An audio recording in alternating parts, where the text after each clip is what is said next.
I found something interesting. Habitual speakers of Lashon Hora.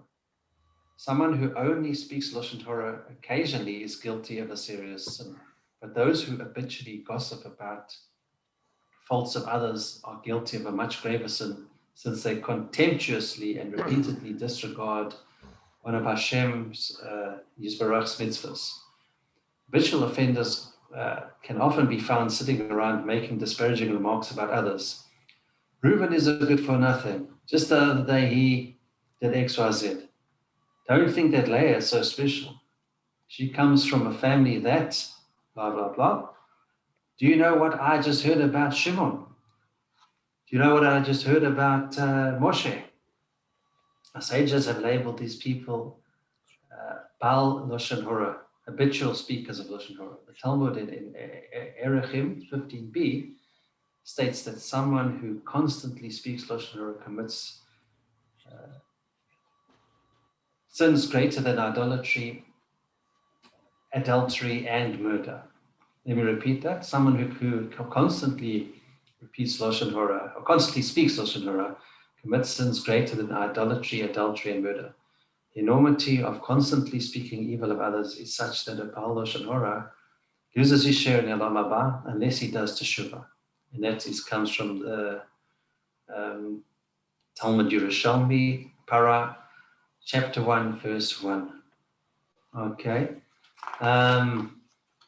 Let's just see if there's there's another continuing on this theme, relating Lashon Hora under pressure. There's no difference between freely volunteering Lashon Hora and being pressurized to relate it. If someone would entice you to eat unkosher food, would the food be permissible? Same principle would apply to Lashon Hora. And there's a little story here. Example, Dugma, as I say in Hebrew, David was burning with curiosity to find out the identity of a person who had done something wrong. Look, you can tell me. We've been good friends for years. I promise you that I won't repeat it to anyone. Just give me a hint. If you don't tell me, I'll make you regret it. I won't budge until you give me. Regardless of David's persistence, his friend must steadfastly withhold the information. Okay, I think that's enough food for thought to digest for this sake, Damon. Thank you, Kev. Kev, lovely to have you. Kevin just teaches us in the morning halachas of Lashon Hora or different halachas, because we wanted, apart from the Gemara, come away with new halachas and other stuff. So he's doing a great job. I used to do the Mishnah Brura, and we ended up spending months on just dealing with the Mezuman. So we wanted to do something practical like the laws of Lashon Hora, because we just wanted. It's obviously much more serious than a Mezuman in terms of an issue. Yeah, so exactly. Kevin's doing a great job. So basically, we spoke yesterday of the difference between a Kabb and a Chavis. And just the simple bottom line is that even though the word is interchangeable, if you have a particular location where they don't use the interchangeable word, that Chavis means barrel and Kav means a jug or a pitcher, there's still no obligation where the deal is null and void, because there are minor areas, even if in a particular location they don't confuse it, where it is interchangeable. The law of it is that according to monetary halacha, the majority of opinion doesn't account. So that goes as far as almost saying that if in that entire region the word isn't confused, it's not enough to stand, where in other regions it's got an interchangeable vocabulary, simply because the guy can claim, well, it's a similar monetary value. We already brought that Tosfot has a discussion that if the monetary value is so similar, then you can't work it on the basis of price to clearly distinguish what transaction took place. That's number one. And number two, because monetary halacha it works in favor of the possessor, according to Rav Papa, whoever actually holds the part of the transaction has more leverage. So in the case where the buyer still is withholding the money, he can point blank say to the seller, listen, I see what you're bringing towards me. It doesn't feel part of the obligation, and there's very little they can do. Same thing as if the seller has that particular item and it could be misconstrued. There's very little the buyer that can do because there are certain regions where the word is interchangeable. So the bottom line of it is be very specific in your contracts. That's how we ended off yesterday.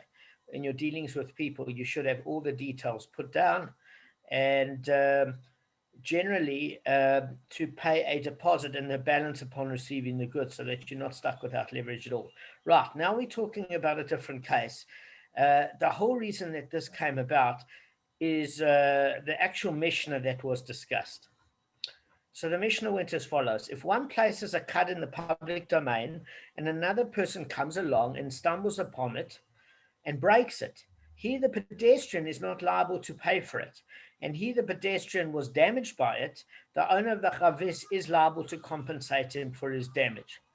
So it starts off with the word cut, it ends off with the word chavis. But what we're saying is whether it's a barrel, a jug, or a vessel, or some sort of pitcher, the reality is the pedestrian in the public domain, if he stumbles over it, he's not liable to pay. And that if he gets injured by it, he's entitled to be compensated by the owner of that particular container. So at first glance, this seems very, very difficult to understand. Why? Because if I've got something that you've broken, you are entitled to pay for it. So why in this case are you not? And there's even a case in the public domain that you're not automatically exempt. What are we exempt for? We exempt for Shane and Regal. Why? Because the pasuk is area specific. What does it say? It says if he will if he will send forth his animal and the animal will consume in the field of another. So so what's it saying is the animal's natural movement. In that particular case, the animal is patur. So we said, well, what about man's natural movement? We said man is always muad. Why? Because man is responsible for his actions. There's no biblical pasuk to exempt him in the public domain, but further to which man is more aware. We learned that in the 17th daf.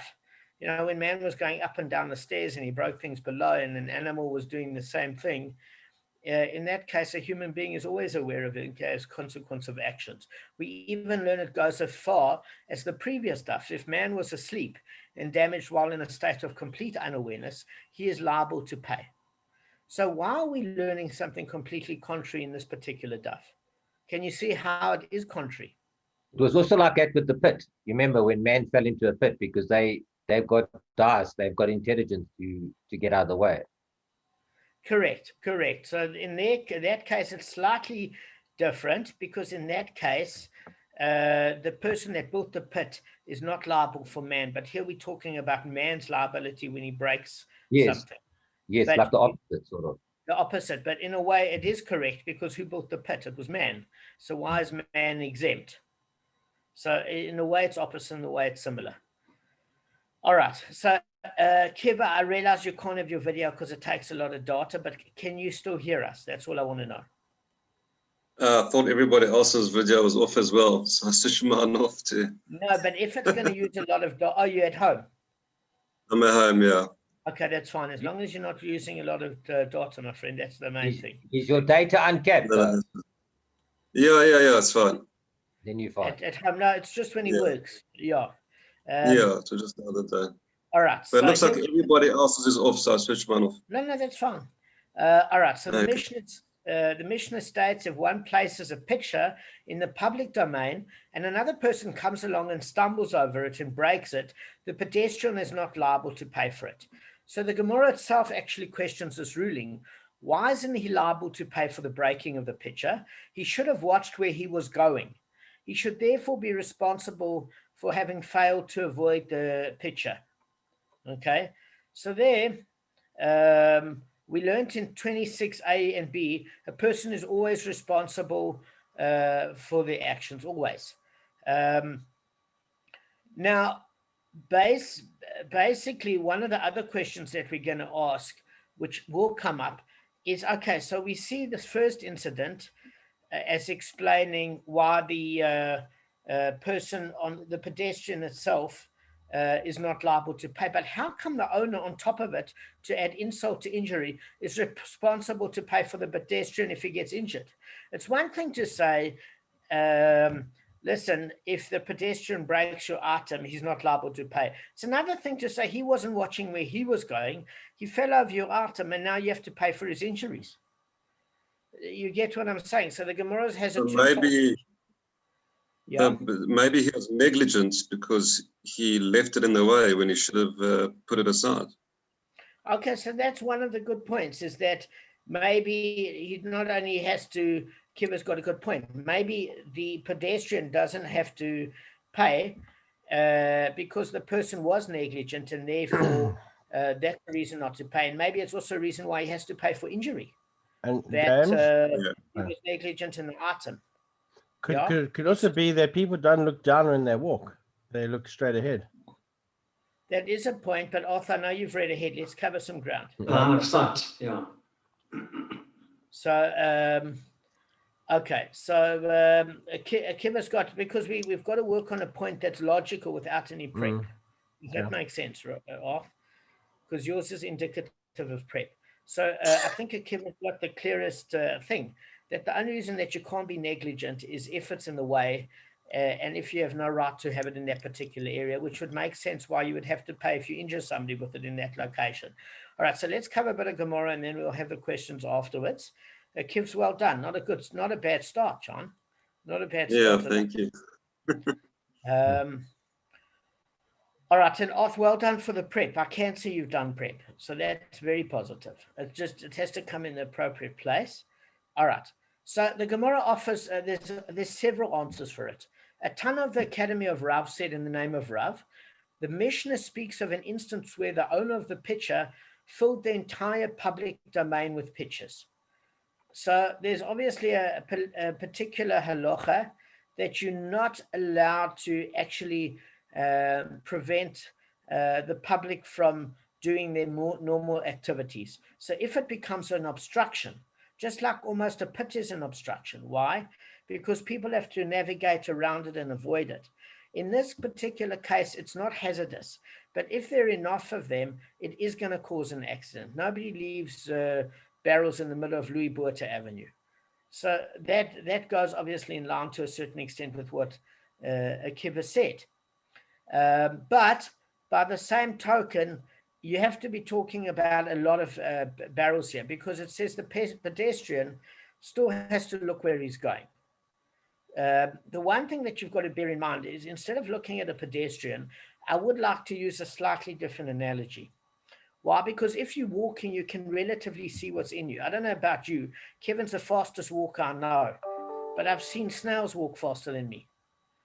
So I don't think that hazard would suddenly come upon me.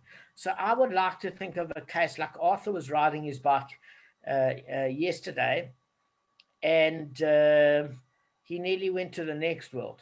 Hey, Arthur, bottom line. Yeah, his brakes weren't working. Actually, the brake pad broke. The brake pad. So Arthur really had There was no brakes. It was close. So let's rather use an instance of somebody on a bike going at an extremely fast distance. All right, so let's just go through the opinions. So Tanan, the Academy of Rav, said in the name of Rav, the Mishnah speaks of an instance where the owner of the pitcher filled the entire public domain with pitchers. That's one particular answer where it affects the navigation and it becomes a nuisance to the public. Another answer, which I gravitate towards more than what's said in the name of Rav, is Shmuel's answer, which says they taught this ruling only in regard to one who stumbles over the pitcher in the dark.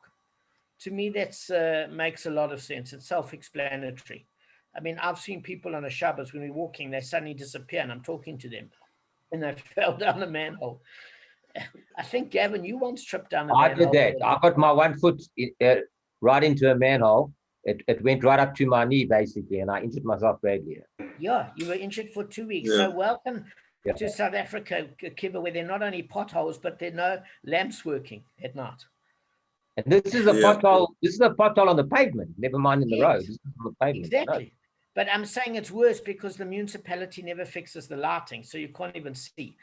So this is Right. exactly what we're talking about. A ruling where somebody stumbles in the pitcher, over the pitcher in the dark. That's according to Shmuel, which is a little bit easier to understand than Rav.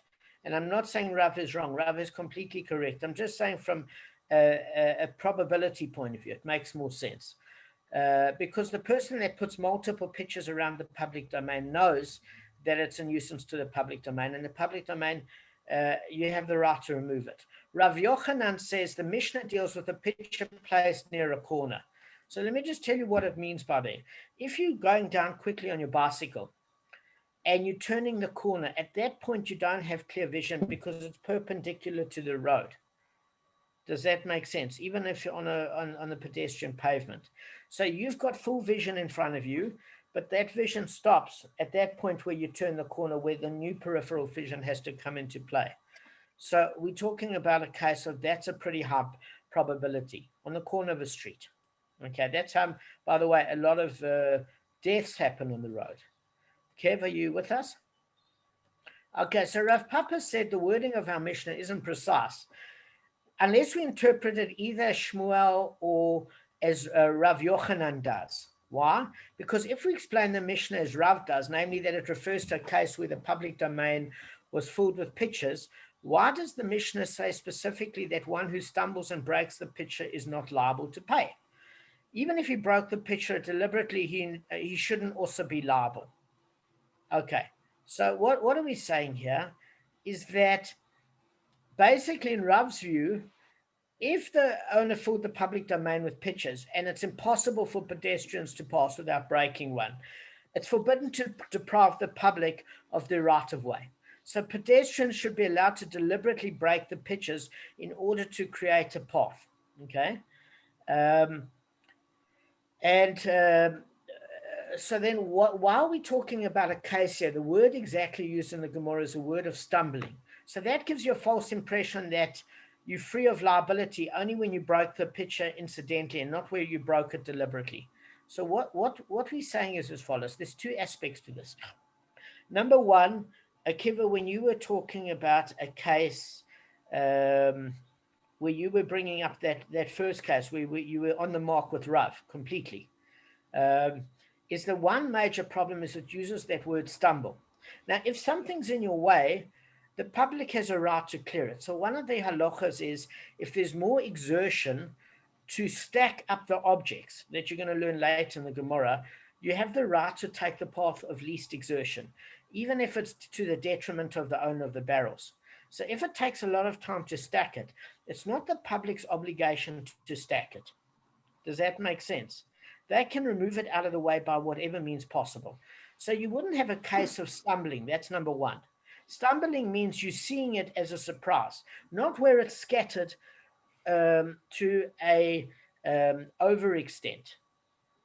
In other words, if it affected your navigation, it's either that you don't see it and it comes upon you and you get a fright, at which case, if you had one or two barrels, you could understand that would come as a surprise.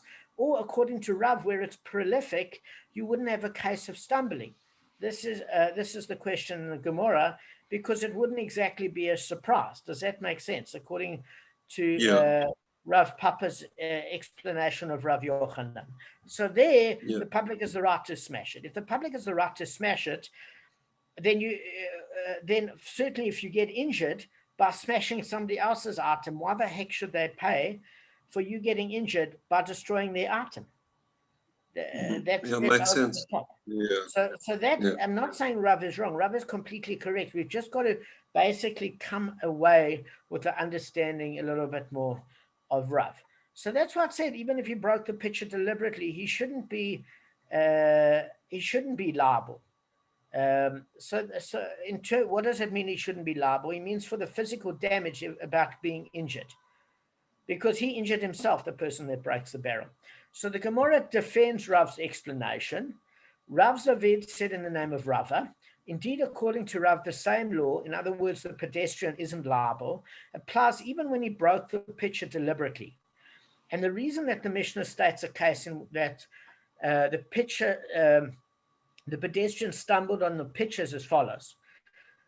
the Tana wished to state the latter part of the Mishnah, right? So if the pedestrian was damaged by the pitcher, the owner of the pitcher is liable to compensate him for his damage, which applies only where the pedestrian stumbled, but not where he broke the pitcher deliberately, because in that case he damaged itself. So it's saying that in the particular Mishnah, you've got two cases. The one where the pedestrian, let's call him a cyclist, wasn't liable to pay the owner of the barrel for the damage to the barrel. So we say, look, we can understand that is even according to Rav, if the barrels were an obstruction, then in that particular case, all the pedestrians are allowed to smash them and remove them. So then when would you ever have a case where the owner of the barrel would be entitled to compensate you financially for smashing his product if you got injured by a shard of wood when you took a baseball bat and split his barrel and part of that wood landed in your eye? You caused your own damage. So that's what it's having a problem with, not the liability aspect. Okay. So the Tana therefore states in the first part of the Mishnah that the pedestrian stumbled. So in other words, what it's saying is it makes sense according to the case of Shmuel. Why does it make sense according to the case of Shmuel? Because if it was dark, it would make sense that you broke the barrel because you couldn't see it. So then you don't have to pay. Then it makes sense that if you were injured by that obstruction, if it was dark, that the owner of the barrel would have to pay you for physical damage. That makes sense. If you take a look at Rav Yochanan that said he's on his bicycle and he turns the corner and suddenly it's in the way perpendicular to the road, that it just suddenly appears, then in that case, again, he wouldn't be responsible for the smash of the barrel. And if he was injured, the owner of the barrel would have to pay him for his physical injuries. The only case we don't understand is not why, according to Rav, you're not liable for the barrel, because you can, if it's an obstruction, you can remove and smash it, where you don't have to pay for the barrel. But why should the owner of the barrel have to pay you for the medical expenses? That's the question of Rav Yochanan. Okay, so the Gemara offers possibly a fourth explanation to the original problem. So, it hasn't really addressed that issue with Rav yet, but it's going to deal with a slightly different issue. So Rav Abba said to Rav Ashi, "This is what they say in the West." What do they refer to in the West? Akiva, you know this. We learned this in Sanhedrin. I don't know. Okay, so when we were in Bavli, in Babylon, Eretz Yisrael was always referred to as the West. So basically, in the name of Ullah, Rav Ullah, to answer this question, the pedestrian is not liable to pay because it's not the way of people to study the roads on which they walk. So we're going to go to Arthur's incident now. Is what do we mean?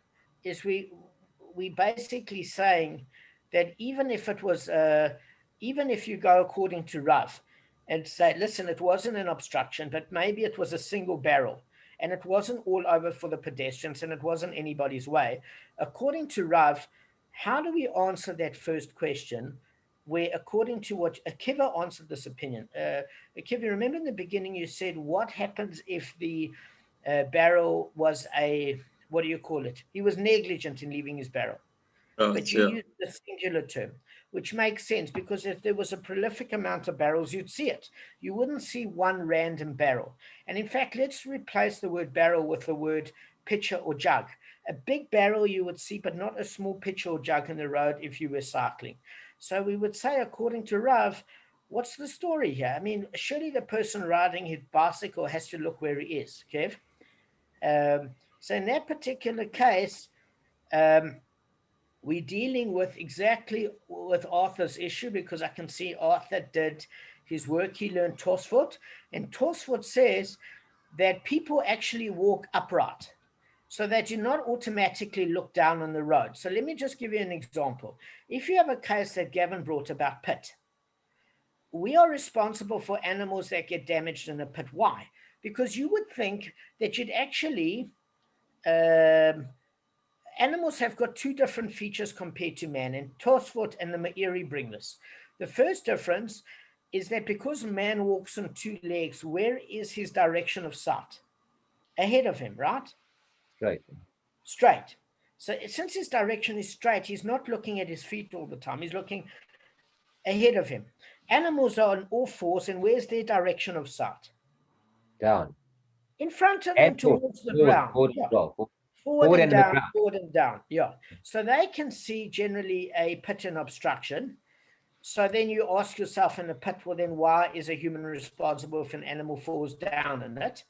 And the reason being is because animals lack DAS. They lack that sort of intelligence to understand when something could be, what do you call it, hazardous to their health. So firstly, man is looking up. He's not expecting to, on his bicycle, he's looking ahead of them, the robots, is it red, etc. Are there other people? He's not looking down and expecting to stumble in part of a small jug. So therefore, man's vision, according to Tosfot, isn't looking down. And the second thing is, the Meiri also brings that man is occupied with his own thoughts. He's wrapped up in his own thoughts, meaning his mind is actually concentrating on other things. He's working on autopilot. So based on those particular two factors of Tosfot and the Meiri, man is not always aware of what he's doing.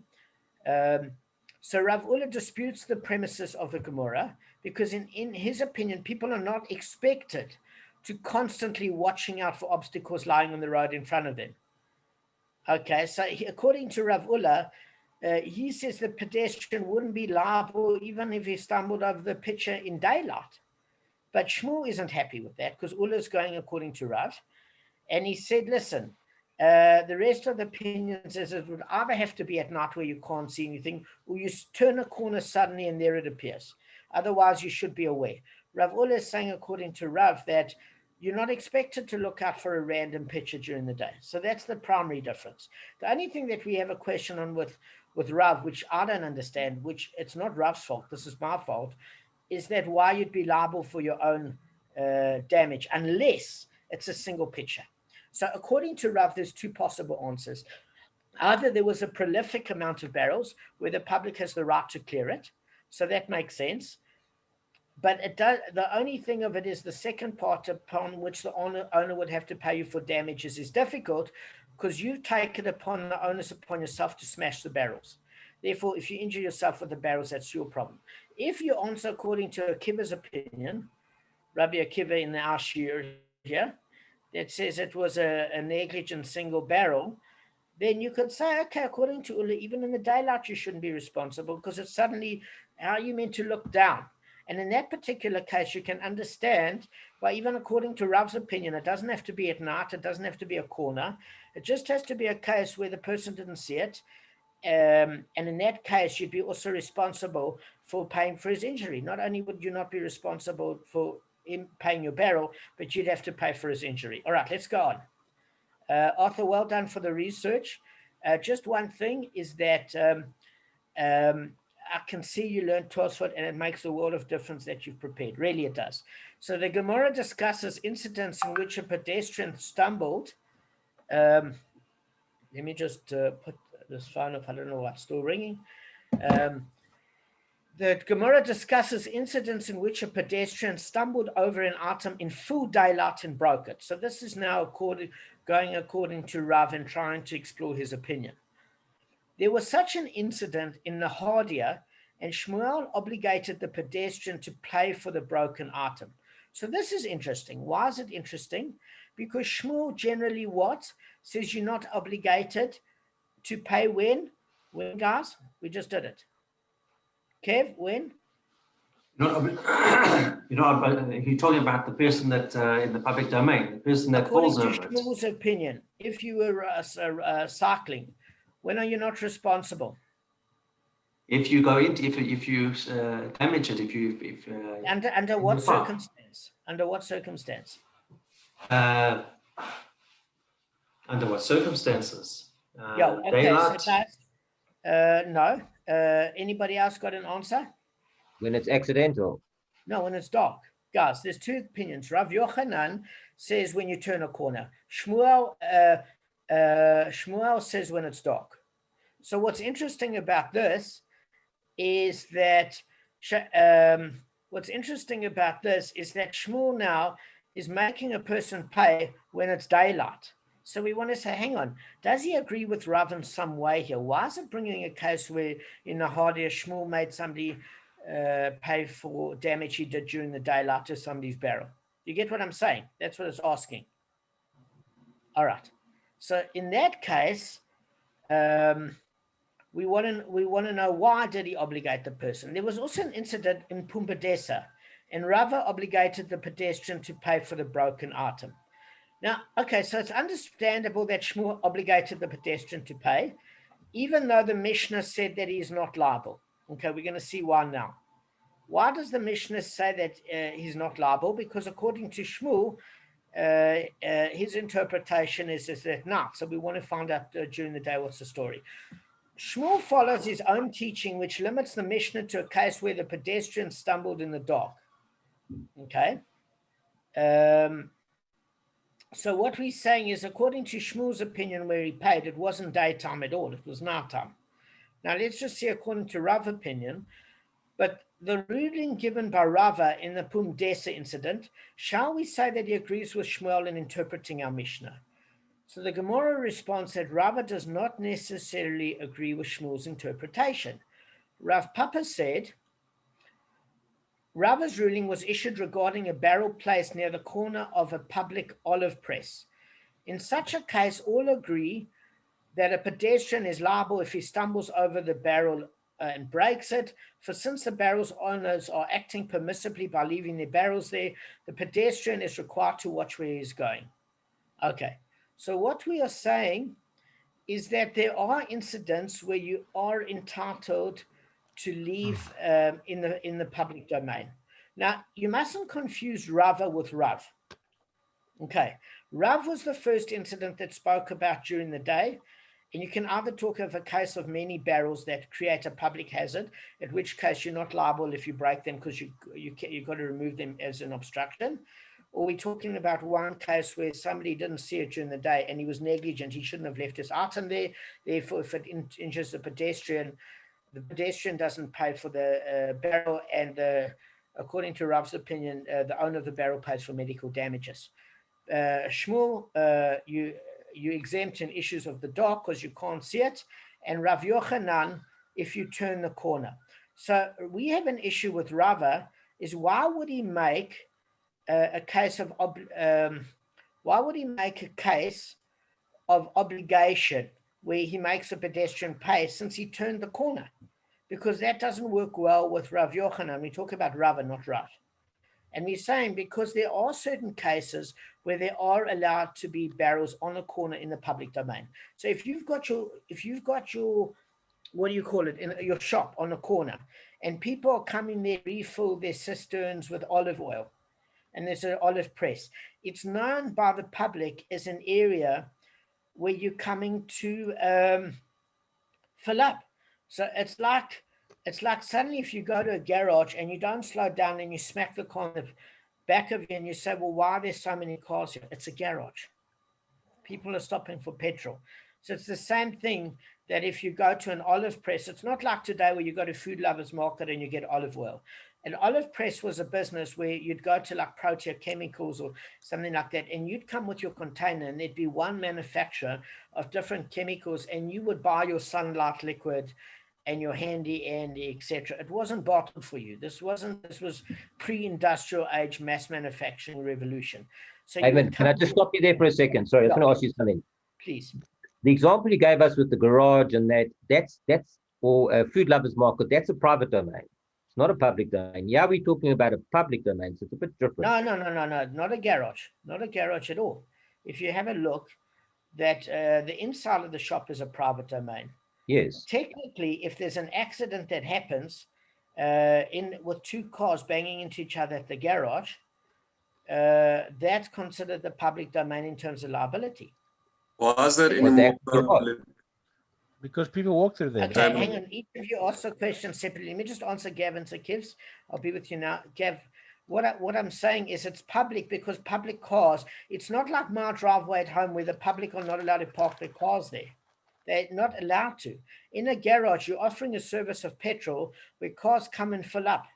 Yeah, And therefore, there has to be a certain amount of decorum that you can't speed, especially when there's flammable gasoline and everything else, and cars are waiting in line courteously to get filled up. no, It's okay, considered all right. public domain in terms of liability because it's exactly like this example. Yeah, if there's an accident That's there, you'll satisfying. call the cops. You won't call the owner of the garage. Absolutely, two because it's cars, not like going in my private house. Yeah, Kids, Okay, what's your good question? example. Thank you. What's the difference between a garage and, say, food lovers? Because food lovers, the public can walk in and out. It's not No. your I private used house. food lovers purely as an example as post-industrial revolution.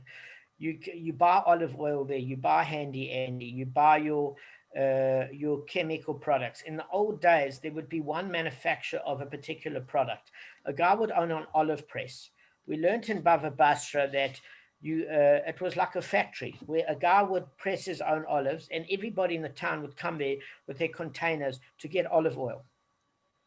So I only used food lovers not as an example of liability, my apologies for my lack of clarity, but merely that certain conveniences that we take for granted, like at supermarkets, were not available then. So you would come with an empty, just like you go to a garage with a gas tank or you go with your car, you would go to this chemical place to get your Handy Andes, or you would go to like you go to Builder's Warehouse to refill on gas for your canister.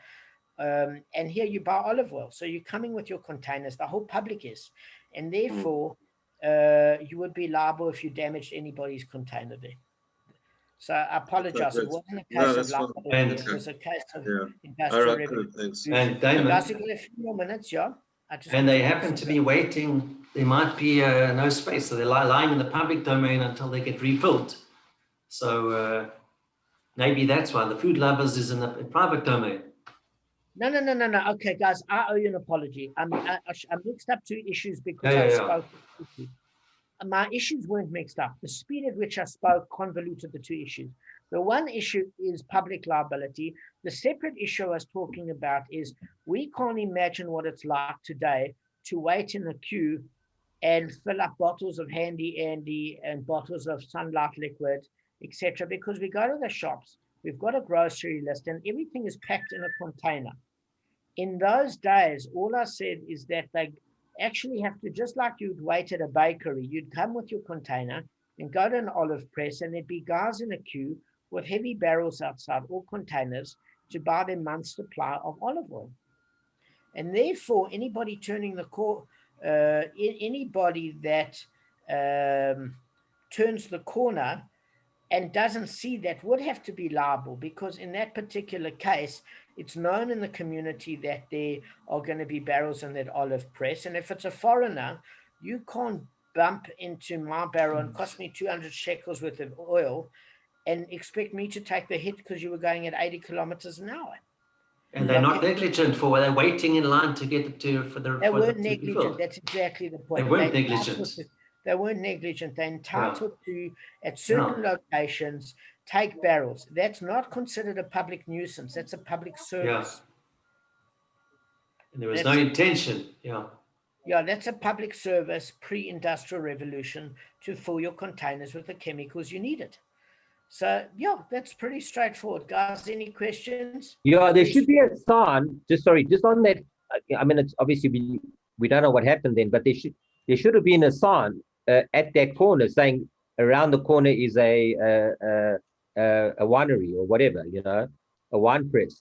So that's what I would have thought. And then if the guy didn't see the sign, if there was no sign, then I would make the wine press responsible. If there was a sign, because that's in our view, it's our level. I actually agree with you, Gavin, because I think at the end of the day, if you're not liable for turning the corner because you didn't see it in your peripheral vision and you weren't part of that town, how do you know that somebody opened an olive press business there and suddenly you crashed into something? I think halacha is an evolving process. So what happens is, as the society got more sophisticated, you got traffic lights, you got signage, you got barrier tape, I think halacha was a cat and mouse game where the more injuries, the more you had protective measures against those injuries. I agree with you, Gavin, 100%. We're talking about an odd-off incident with Shmuel and Rava in terms of culpability. We're talking about them judging one particular incident. Sure. I get that. Thanks. Okay, so Damon, can I make a joke to end off? Sure. You weren't scraping the bottom of the barrel with this shear today, eh? No.